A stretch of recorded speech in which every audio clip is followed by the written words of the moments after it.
In today's video, we're going to take a tour of Durmstrang.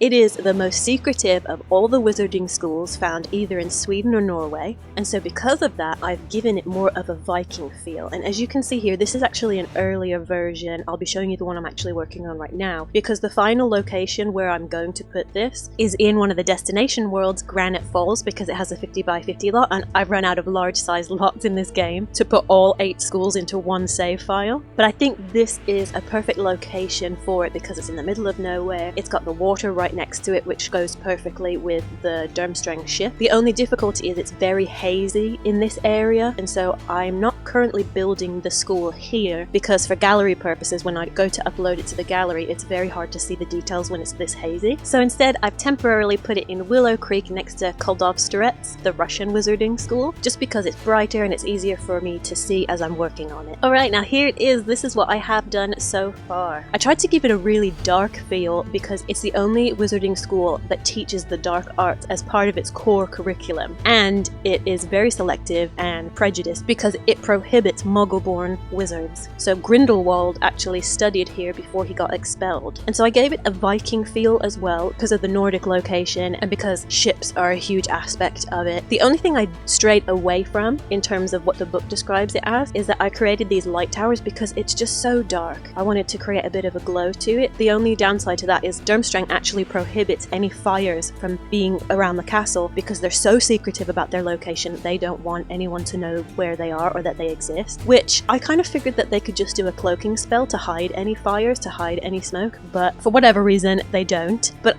for visual purposes, I wanted to have that bit of glow to make it feel more magical. The only downside to having it so dark is that when I go to take a gallery photo of it, as you can see here, it loses a lot of its detail. I think it can still look kind of cool in the gallery image, but you guys know when you try and save stuff to gallery, it just never looks as good in the Maxis provided images as it does in build mode. Now, I tried to smush a lot of detail onto one tiny lot. I know 50 by 50 is a pretty big lot, but for me, it's really not. Like, for me, a 50 by 50 lot is everyone else's 20 by 15 lot. I love to build big, epic, ridiculous things. Alright, so here is the ship. I tried to get it to look as close as possible to the movie version. Of course, their version doesn't have pink on the top. I liked the design of this. It kind of has that Persian design to it in the movies. I'll see if I can cover the top so it doesn't look so hot pink. And then I used Twisted Mexie's tool mod to slightly rotate these to have the curved shape that it does in the movies, and I used a bathtub as the base, as you can see here. But the deck is functional. You can come and walk on the deck, and I have a little ramp there. There's going to be water underneath when I'm done. And then there's this winding staircase up to this portion of the castle, which is where all the dormitories are, so students can come off the ship and go straight to their rooms. And as you can see here, we have the common area. I put these wooden beams in. They might be a bit annoying if in live mode when you're actually playing with Sims, but when you use the shift tab feature and you have your Sims walking throughout the castle, it makes it look a bit more realistic. Then we've got some activity areas, and then in the towers we will have some bedrooms. And I'm actually going to redo the bedrooms. At the moment they all look exactly the same. I think the colours are perfect for Durmstrang because it is red, and I don't know if gold features in it. I can't remember. All I remember is that they wear blood red robes. Oh, and also, even though in the movie it only shows it as being an all-boys school, in the book J.K. Rowling mentions one female student, so it's most likely a boys and girls school. And then in these upper levels, I don't really know what I want to do with them. Maybe create the different houses. I don't know if Durmstrang has different houses. Let me know what you think in the comments below if I should create different houses for this school. And then it's kind of a tricky passage because then you go up a staircase here, go through this tunnel, come back down a staircase here, go through this main entrance, and then it goes down into the main hall, which feels a little cramped actually, but I wanted it to have that really dark feel to it. So here we have the hall where they all sit to eat their food and where they have assembly. And then as you can see here, I have the Durmstrang crest and lovely Jules64. She's a brilliant simmer who puts up no CC, meaning no custom content art, in her gallery, in the Sims 4 gallery. And she created crests for all 8 wizarding schools that you can download there. I asked if she would make them and she was gracious enough to create them for me and for anyone else who wants to download them. So that's really awesome. We do have some flickering problems that even though these are hidden in the walls, it still irritates irritates me when I can see flickering, so I might cover that with a shelf or something, just so that if I'm playing in this kind of mode where you can look down and see into it, that won't irritate me. And then because I played around with lots of different foundation heights and I connected them with stairs, but you can't build a wall right up against it, which means that you have to leave an opening in the side of the wall, and that creates outdoor lighting indoors. And so I kind of don't like how the outdoor lighting looks indoors, so I don't know whether to cut off the staircase area, although I do think it looks very grand. And then I might do a classroom here, some sort of classroom or something here. And then through this little tower, I'm going to put a doorway, and it leads into the headmaster's office, and maybe the headmaster can have their own bed and everything up in here. I created all of these parts of the castle jutting out from the side at weird angles. I wanted it to have that kind of crooked wizardy feel, just like these rocks from Realm of Magic have that twisted, crooked look. The only downside is it creates a bit of a weird silhouette to it. I think when you're looking at it like this, three-dimensionally, and you're moving it around, I think it looks really cool. In the gallery image, it just doesn't look very good, so I might have went a bit overboard with all these additional pieces of the castle jutting out, but I don't know, I kind of like the way that it looks. Let me know what you think. And then I think up here I was creating a sort of balcony area that students can look down in there, and maybe, I don't know, a classroom or something is over here that they can access. And I wanted it to be a balcony area because it needs to be big enough to show these big arches on either side. At the moment it's just got these ugly white walls. And then up here I thought it could be the dark arts class. Not that I promote that kind of stuff, but they teach the dark arts, so I had the Death Eater symbol, and this is made by Batiri. She's also incredible no CC artist in the Sims 4 gallery, so check her out. She's got some great Harry Potter artwork, and so this will be turned into like a dark kind of classroom. And then up here in this classroom, it is really cluttered at the moment. This is how I build. I just go through items, I pick all the ones I think I might use, fill up every space with all of this random stuff, and then spend hours trying to figure out how to use it and where to put it and try and clean up areas. If there was a less hectic way to build that made sense to me, I would, but this is just how I build. It always takes me forever. I'm always in awe of speed builders who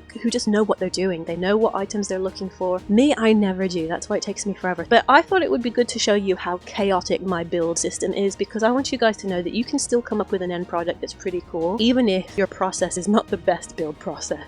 I was thinking of having this like haggard old lady as the professor teaching potions, so I was thinking of putting her behind the desk and having something to hide the fact that this is a painting. And so it's really bright at the moment because I've put a lot of lights in so that I can see what I'm doing, but then I'll remove all of those so it has that kind of dark, spooky feel to it, because this whole castle I want to feel dark and spooky, because unlike Hogwarts, it's supposed to be cold and secretive. And then we'll put some other classrooms down here. They're gonna have to be tiny classrooms because there's not a ton of room. And then we have some basement levels, and at the moment I have just collected a bunch of different types of artwork from different simmers, although there is a 10 megabyte limit when you upload a build to gallery, and these can take up a lot of megabytes, so I'm probably not going to use all of them, but I like to use as much as I can because it gives a more realistic feel to it, because you know, the artwork that comes with the packs, there's not a lot of selection and it doesn't really go with everything. And so we have some basement levels down here, and I wanted there to be like some secretive clubs or secretive chambers that are hidden underneath the castle, especially because this is such an eerie and creepy school. And then down here, obviously some of the debug rocks go black. I mean, this rock is actually black, but it has that weird kind of shadowed black when it's not in outdoor lighting, so I'm probably going to delete this. But this is actually the first milestone in my gallery, because when I got 100 followers, as a thank you to everyone, I created this phoenix, and you can find her in my gallery. And so I created this magical phoenix figure because she has the red coloring and the fire, and I thought that went really well with Durmstrang. Then we're going to have like a creepy spider section and this spooky wizard in the deep chambers of the castle. And these are all the rocks that I used to create the ledge and the rock on which the castle stands. We've got this walkway over here, and then there's going to be a walkway over here connecting the two castles together, and there's going to be water and a bunch of rocks. It's kind of hard to fit everything in this one tiny lot, so I might have gone a bit overboard, but I can't help it. And then this kind of Viking detail using stuff from Island Living to create the Viking roof design. I wanted that tall, sloping Nordic type of roof for when it gets very snowy. I did try using lighter colored brick on the castle, but it just didn't look right, and I don't want all 8 castles to have the same grey look to them like Hogwarts or like any of the other schools. I wanted each one to have a really distinct, unique design. So I think I'm going to stick with the black brick look. It is a bit hard to see all the details, but let me know what you think. If you think there are any details I could include in this, anything I can improve on the way that it looks, any ideas you have for things I can incorporate into this build. But this is basically it. This is my Durmstrang. Thank you so much for taking this tour with me of my work in progress Durmstrang Wizarding School. Please leave a thumbs up if you liked the video, subscribe if you want to see more content like this, and click the bell to be notified about fresh content. As always, thank you for your wonderful support. Love ya!